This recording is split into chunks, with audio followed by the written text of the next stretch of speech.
Obama himself knew of the plant's existence, that it was being built straight after he got elected in January, and the U.S. has been aware of it since 2006.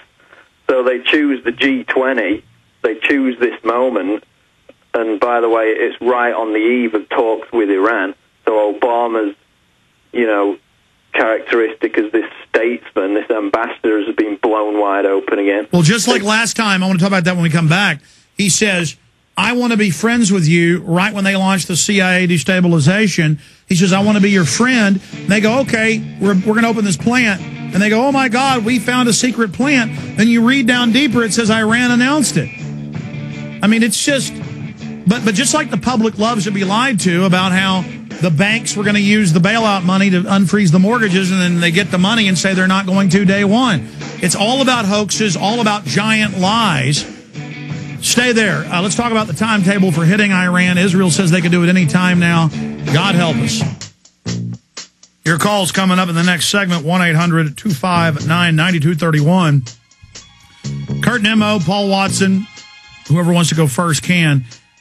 From all these hundreds of articles that we've been reading and scanning the last few weeks, the announcements, Israel saying they're getting ready to attack, Israel doing drills to attack.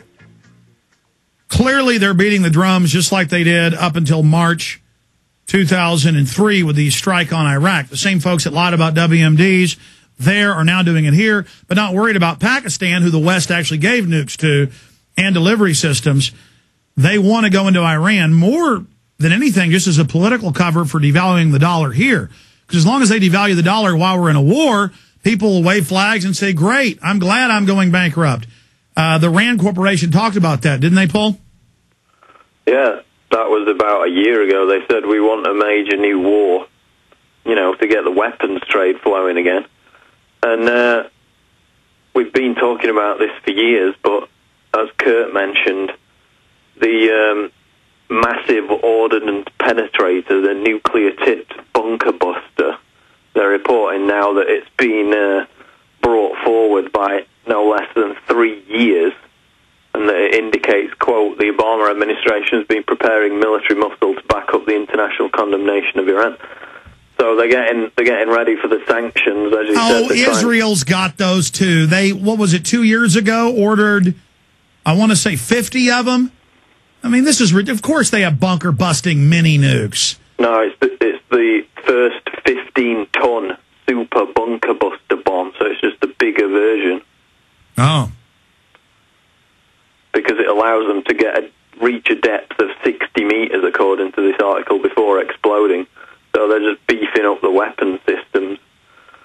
And I don't think that, we've said all along, they can't do it without some kind of major provocation. You had Robert Baer on the show about, 2 years ago now, who said that they could launch an attack inside the United States. The Saudis could launch it in a false flag and blame it on Iran, which seems to line up with everything we're seeing, especially with the CIA Front Intel Center now saying that because bin Laden said something on an audio tape, which is completely ridiculous within itself if you study who's behind it, that an imminent al-Qaeda attack is to be expected.